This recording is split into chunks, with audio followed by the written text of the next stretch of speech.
Au nom du Père et du Fils et du Saint-Esprit. Amen. Que Dieu Tout-Puissant nous fasse miséricorde, qu'il nous pardonne nos péchés, et nous conduise dans la vie éternelle. Amen.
Faisons l'homme à notre image, selon notre ressemblance. Qu'il soit le maître des poissons de la mer, des oiseaux du ciel, des bestiaux, de toutes les bêtes sauvages et de toutes les bestioles qui vont et viennent sur la terre. Dieu créa l'homme à son image. À l'image de Dieu, il le créa. Il les créa hommes et femmes.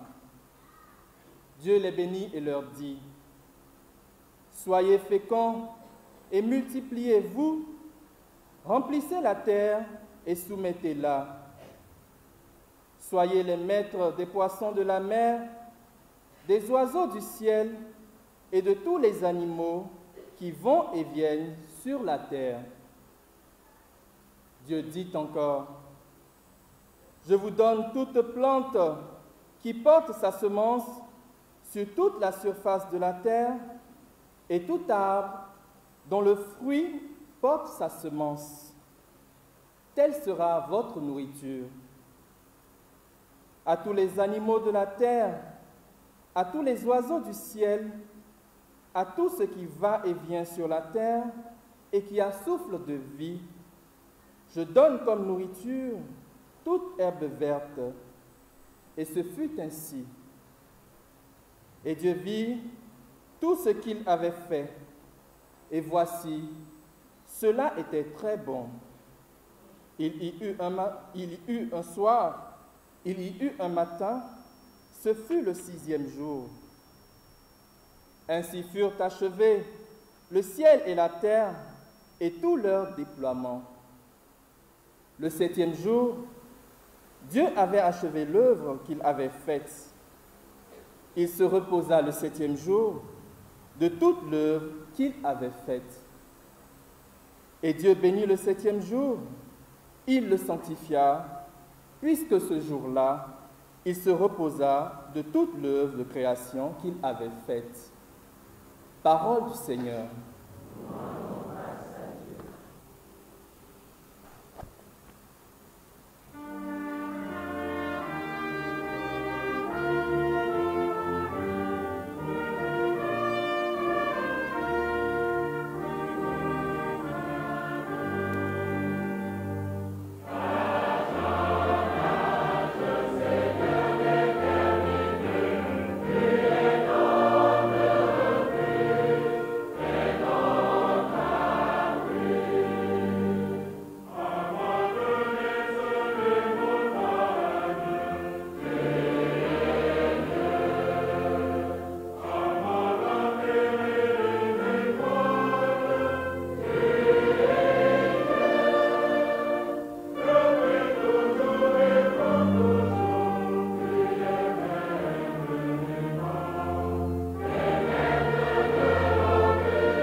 Le Seigneur soit avec vous. Et avec votre esprit. Évangile Évangile de Jésus-Christ selon saint Matthieu.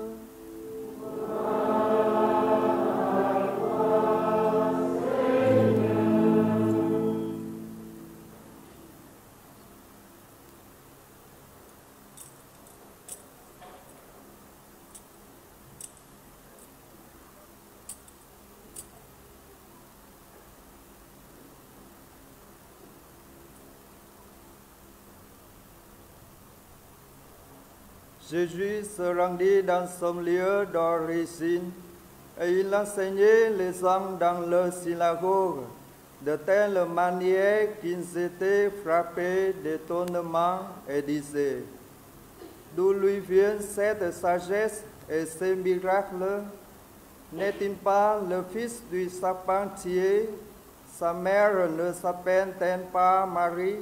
Et ses frères Jacques, Joseph, Simon et Jude?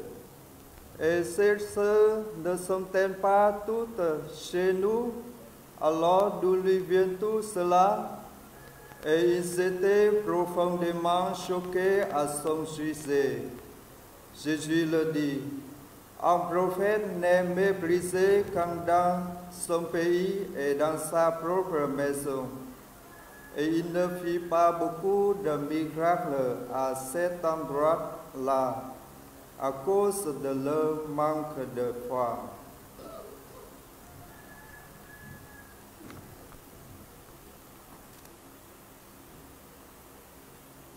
Acclamons la parole de Dieu.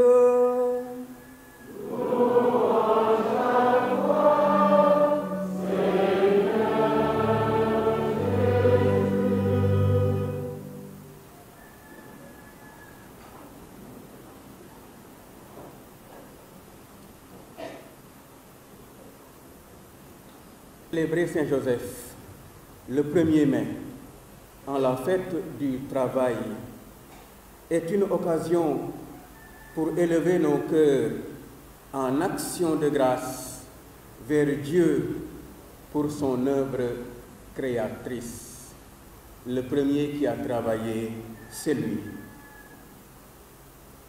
Ce jour est aussi un moment privilégié pour rendre hommage, un hommage vibrant à celui qui a pourvu par son travail aux besoins matériels des trésors les plus précieux de notre Dieu et Créateur, à savoir le Verbe incarné Jésus-Christ et sa mère, la Vierge Marie. Honorer Saint-Joseph, le travailleur, c'est aussi saisir une opportunité spirituelle pour redécouvrir à travers sa personnalité la dignité du travail humain. C'est aussi l'occasion de dire merci à Dieu avec tous ceux et celles qui trouvent dans une activité saine les moyens de leur subsistance et les moyens aussi, la subsistance de leurs proches. Cette célébration est aussi un temps propice pour ancrer notre espérance en Dieu. Prier avec ferveur pour et avec ceux et celles qui sont privés d'emploi et qui, de ce fait, vivent la tragédie quotidienne du manque. Chers frères et sœurs, portons ensemble notre regard sur Saint-Joseph, le vaillant artisan de Nazareth, homme d'espérance, afin de raviver en nous le désir profond et la détermination d'imiter son exemple. Imiter la vie de Saint-Joseph devrait en effet être le pieux vœu de chaque chrétien. Car cela revient, imiter Saint-Joseph revient à poursuivre l'élan de sanctification quotidienne auquel chacun de nous est appelé.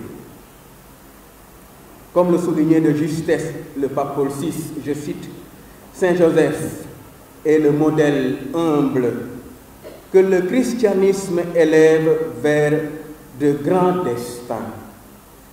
Il est la preuve que, pour être de bons et authentiques disciples du Christ, il n'y a pas besoin de grandes choses. Il faut seulement des vertus communes, des vertus humaines, de simples vertus, mais des vertus authentiques. Avant de poursuivre cette méditation en explorant quelques-unes de ces vertus du charpentier de Nazareth, permettez-moi de vous exprimer ma gratitude pour l'insigne honneur qui m'est fait de présider à cette fête patronale. Merci à vous tous, fidèles laïcs, religieuses, religieux et prêtres de cette paroisse, prêtres religieux et religieuses fidèles laïcs venus aussi d'ailleurs. Mes remerciements chaleureux au Père Abraham et à son équipe, à ses collaborateurs les plus proches, pour leur aimable invitation. Que sous la protection bienveillante de Saint Joseph, vous puissiez tous et chacun progresser dans le monde en témoins convaincus de la foi en Jésus-Christ et en serviteurs ardents de l'espérance, cette espérance dont notre monde a tant besoin. Saint Joseph, homme aux multiples qualités, homme fidèle et juste. Les quelques passages bibliques qui éclairent la figure de Saint Joseph nous révèlent un homme aux qualités remarquables. Saint Joseph est avant tout un homme fidèle. La fidélité. Un homme fidèle. Fidèle à Dieu. Fidèle a donné le mot français la foi. Un homme de foi inébranlable. Une foi véritable. Pas seulement une foi marquée du sensationnel extérieur, mais vide de l'intérieur. Fidèle à son engagement sacré envers Marie et fidèle dans sa paternité adoptive envers l'enfant Jésus. La fidélité, une vertu que nous gagnerions, que le monde gagnerait à redécouvrir et à vivre.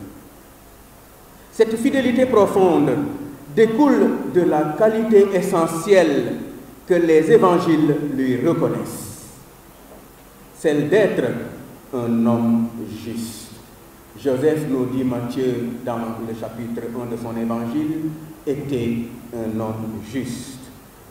Une vertu fondamentale qui révèle sa profonde considération pour Marie et sa loyauté indéfectible envers Dieu. Juste parce que ajusté à Dieu à travers une vie en parfaite harmonie avec la volonté de Dieu. S'ajuster à Dieu, se laisser mener par Dieu dans sa volonté. Non pas dire dans le Notre Père que ta volonté soit faite, et penser en même temps, Dieu fait ma volonté. S'ajuster à la volonté de Dieu. C'est pourquoi la liturgie des heures célèbre Saint Joseph en ces termes. Heureux le juste, il vivra par la foi. Il trouvera sa force dans sa foi. Dans sa relation avec sa famille, Joseph, époux de Marie et père nourricier de Jésus, est admiré pour son respect profond envers Marie, temple de l'Esprit Saint, et pour le sens aigu de la responsabilité avec laquelle il a assumé son rôle de père attentif auprès de Jésus. En 2001, les évêques de la conférence épiscopale ont écrit une lettre pour le carême, posant un regard sur Saint Joseph et exhortant les hommes surtout à poser sur Joseph ce regard attentif pour imiter leur fidélité, imiter leur amour, l'amour de Joseph, imiter son amour, sa fidélité envers Marie, imiter aussi son rôle de père. Il est vrai que les hommes pourront redécouvrir dans le visage de Saint Joseph un modèle, mais aussi tout chrétien. Oui, ce modèle est pour tout disciple de Jésus. Homme fidèle, homme juste, mais aussi homme de silence et de vie intérieure. Notre monde aujourd'hui vit au rythme du bruit. Silencieux dans les récits évangéliques, Joseph met en application ce que le Seigneur lui demandait. Son silence, comme le soulignait le Saint Pape Jean-Paul II, révèle sa justice et sa justesse et son écoute profonde de Dieu, témoignant d'une contemplation intense au contact permanent du mystère divin. C'est dans le silence paisible de Nazareth, loin des projecteurs et des acclamations, que s'est épanouie la figure discrète, mais ô combien essentielle de Saint Joseph. Plus qu'un simple charpentier, il incarne la noblesse du travail bien fait, la solidité d'une confiance inébranlable et la force tranquille d'une espérance ancrée en Dieu. Homme de silence et de vie intérieure, mais aussi homme d'espérance. Joseph s'est laissé guider avec une docilité admirable par le Seigneur à travers des songes, comme le soulignent les évangiles. Chaque fois que Dieu lui manifestait sa volonté, même sans en comprendre pleinement le sens, il l'accomplissait avec une prompte obéissance. Cette confiance totale que Joseph place en Dieu, au point de prendre au pied de la lettre ses révélations nocturnes, est le signe d'une espérance sans mesure.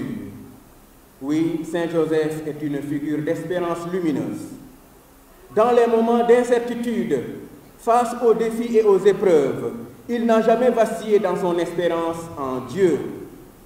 Il savait, au plus profond de son être, que malgré les difficultés inhérentes à la vie, un avenir meilleur était toujours possible grâce à la présence agissante du Dieu Tout-Puissant. L'Église tout entière peut et devrait même se tourner vers Saint Joseph pour apprendre à se confier pleinement à Dieu et à accomplir sa volonté avec foi et détermination. Saint Joseph nous aide en effet à discerner les appels de Dieu et à comprendre sa volonté sainte, même lorsque nous sommes confrontés à l'incompréhension, dépassés par les événements et que les voies divines nous déconcertent. Il nous enseigne comment laisser jaillir en nous une espérance vive et agissante. Ces quelques épisodes des évangiles suffisent, à mon avis, à dépeindre les innombrables qualités d'un homme dont les Écritures saintes ne rapportent aucune parole directe. Ses vertus cachées dans sa vie silencieuse et modeste lui ont valu le choix singulier de Dieu qui fit de lui l'époux de la mère de notre Rédempteur. En effet, si Dieu a uni Saint Joseph à la mère du Verbe incarné, c'est parce qu'il discernait en ce charpentier les qualités exceptionnelles requises pour un tel honneur.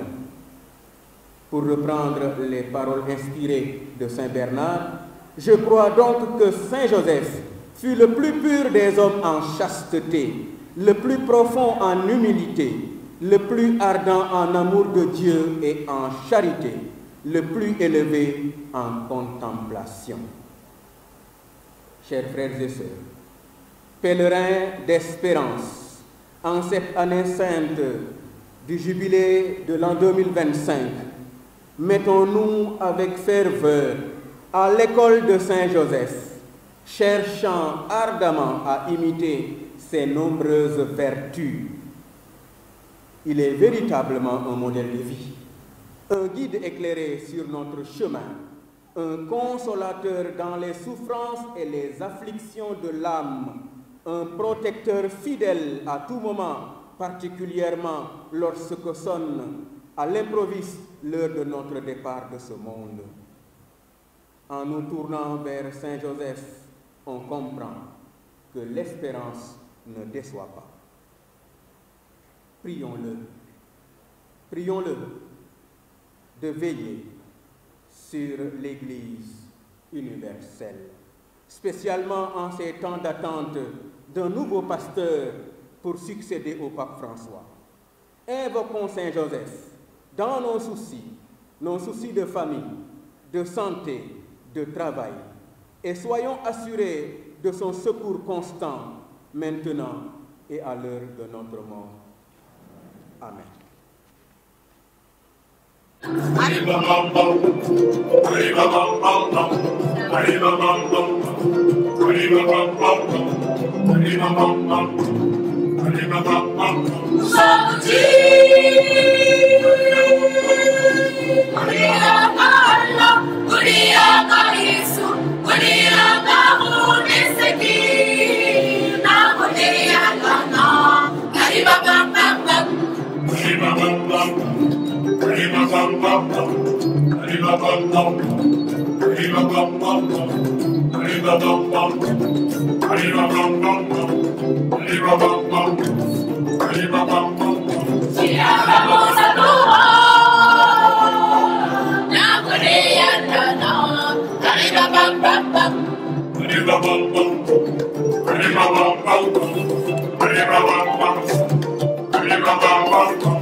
comme un Père sur ton Fils unique, conçu par la puissance du Saint-Esprit, Jésus-Christ notre Seigneur. Par lui, les anges célèbrent ta grandeur et les esprits bienheureux adorent ta gloire. Par lui, s'inclinent devant toi les puissances d'en haut et tressaillent d'une même allégresse les innombrables créatures des cieux. À leur hymne de louange, laisse-nous joindre nos voix pour chanter et proclamer.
Tu es vraiment saint, Dieu de l'univers, et il est juste que toute la création proclame ta louange, car c'est toi qui donnes la vie, c'est toi qui sanctifies toutes choses par ton Fils, Jésus-Christ notre Seigneur, avec la puissance de l'Esprit Saint.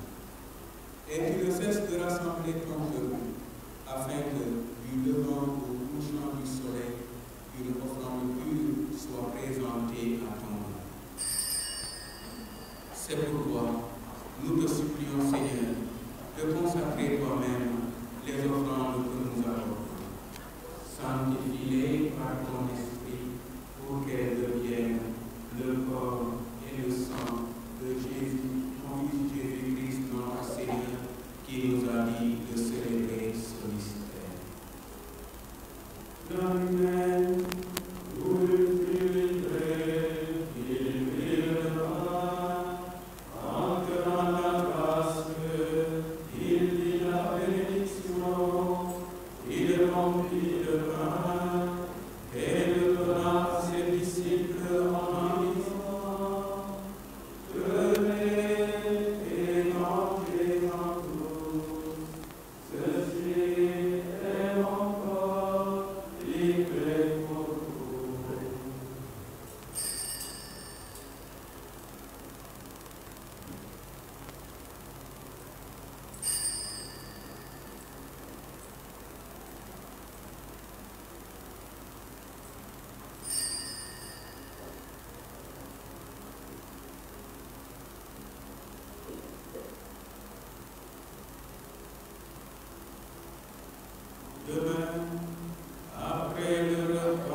Les grands mystères de la foi.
Que l'Esprit Saint fasse de nous une éternelle offrande à ta gloire, pour que nous obtenions un jour l'héritage promis par tes élus, en premier lieu la bienheureuse Vierge Marie Mère de Dieu, avec Saint Joseph son époux, nous célébrons aujourd'hui les bienheureux apôtres, les glorieux martyrs, et tous les saints qui ne cessent d'intercéder auprès de toi et nous assurent de bon secours.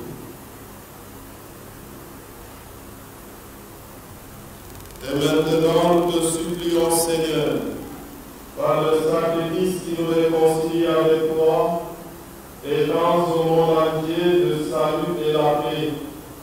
Affermis ton Église en pèlerinage sur la terre, dans la foi et la charité, en union avec notre évêque nommé Monseigneur André, Monseigneur Benjamin, l'ensemble des évêques, les prêtres, les diacres et tout le peuple que tu as racheté. Écoute en ta bonté les prières de ta famille. Tu as voulu assembler devant toi. Dans ta miséricorde, ramène à toi vers aisément tous les enfants dispersés.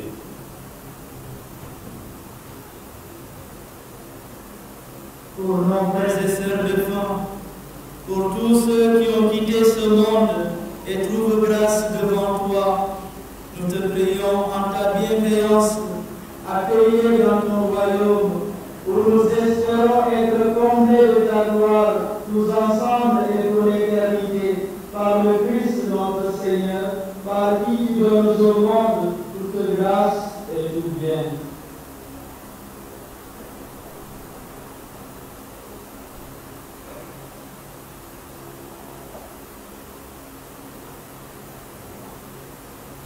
Par lui, avec lui et en lui.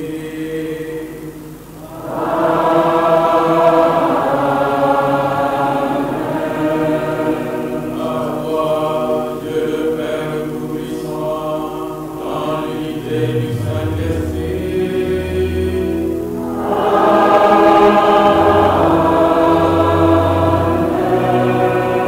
Tout honneur et toute gloire pour les siècles des siècles.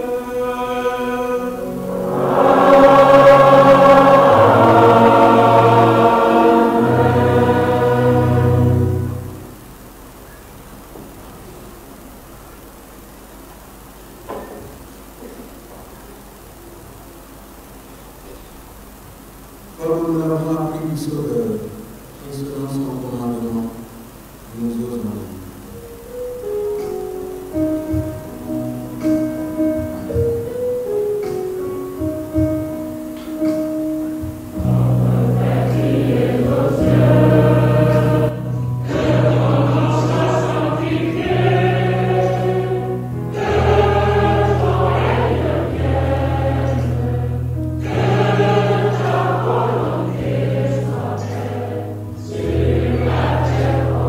Yeah.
Christ, tu as dit à tes apôtres, je vous laisse la paix, je vous donne ma paix. Ne regarde pas nos péchés, mais la foi de ton Église. Pour que ta volonté s'accomplisse, donne-lui toute cette paix et conduis-la vers l'unité parfaite, toi qui vis et règnes pour les siècles des siècles. Amen. Que la paix du Seigneur soit toujours avec vous. Et avec votre esprit. Frères et sœurs, dans la charité du Christ, donnez-vous la paix.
Voici l'agneau de Dieu, voici celui qui enlève les péchés du monde, heureux les invités au repas des noms souverains.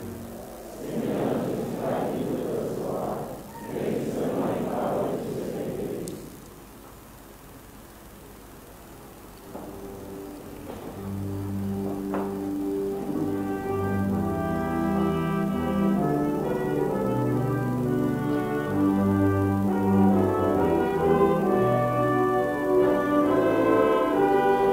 Amen.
tout Seigneur, tout honneur.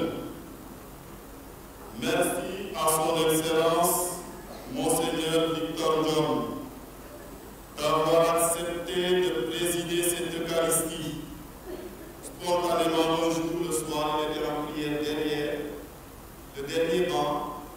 J'étais dans mon bureau, je le voyais, il est sorti. J'ai dit, voilà, ça c'est une occasion. Je lui ai proposé, je l'ai fait la demande, et sur place, il m'a dit, c'est bon, j'accepte. Merci beaucoup. Puisque vous et rendre fructueuse votre mission à Nouakchott. Merci également à vous, chers confrères. Merci à notre aîné, l'abbé Colette, le président national. Vous tous, chers confrères, qui êtes venus témoigner votre fraternité sacerdotale. Merci aux religieux et religieuses. À vous, chère Madame Cissé, vous avez aussi accepté spontanément d'être la marraine de cette fête patronale, qui est aussi la vôtre, compte tenu de votre amour pour cette paroisse. Recevez nos remerciements les plus chaleureux. Puisse Dieu vous rendre tout ce que vous faites à la mesure de votre cœur.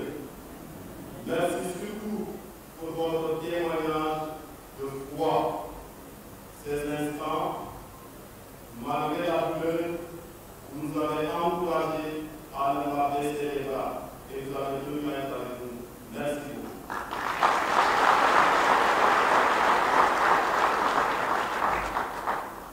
Merci à la marraine du samedi, Madame Diouf, et à M. Saïdou.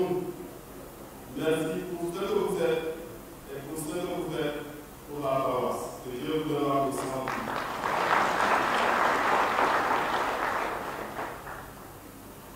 Je voudrais également remercier les communautés Mankagne, Diola et Ivoirienne qui ont accepté d'être les invités d'honneur de ce jour.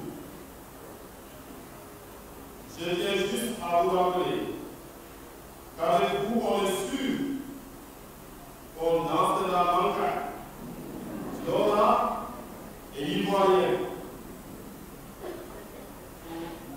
C'est sûr qu'on mangera aussi Mankagne, Diola et Ivoirienne, et on peut même s'habiller Diola, Mankagne et Ivoirienne. Puisse Dieu bénir nos richesses culturelles.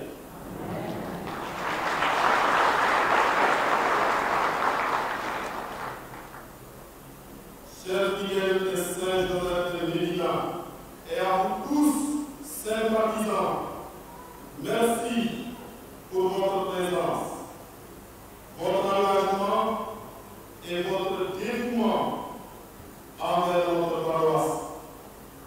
Vous témoignez une fois de plus que vous êtes les pierres vivantes de cette Église, et sans vous, notre mission ne serait pas possible.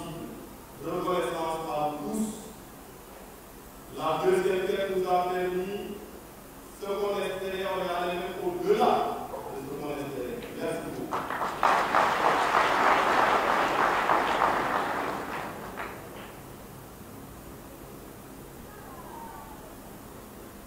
Je voudrais également adresser un remerciement tout particulier aux membres du Conseil pastoral paroissial, Conseil pour les affaires économiques et aux membres du CORAC.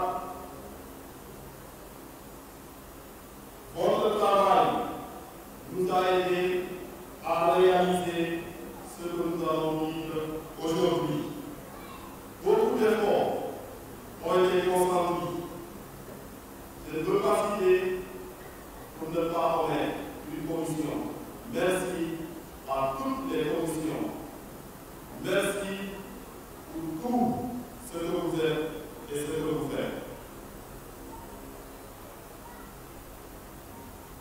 Un cadeau doit être remis à Monseigneur Victor de la part de la communauté Mankagne. Nous invitons Monseigneur à bien vouloir recevoir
des agents pastoraux.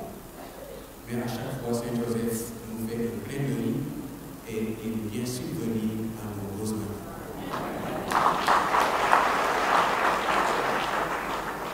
Et personnellement, dans ma chapelle, mon ordre privé, j'ai une statue de Saint-Joseph dormant. Quand il y a un problème sérieux, j'écris une intention et je glisse à tout son oreiller et je lui dis ce que tu faisais quand le Seigneur te demandait quelque chose, s'il te plaît, fais-le. Et je ne suis pas encore déçu. Alors, merci à tous, merci à la communauté qui m'a offert ce beau bail, à l'également sur les extrêmement grands jaloux, et que la fête soit belle. Merci.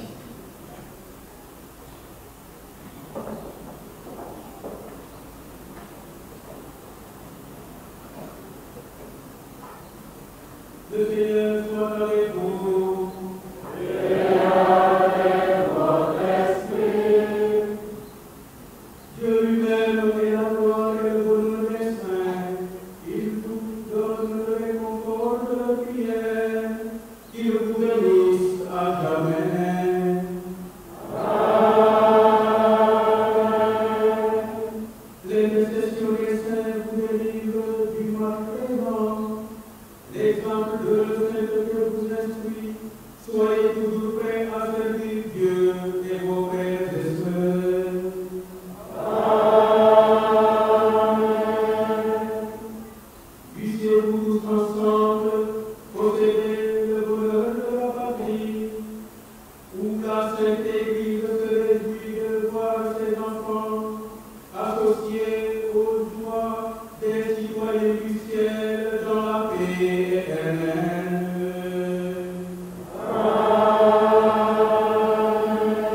Et le benedictus omnipotens Deus, Pater et Filius et Spiritus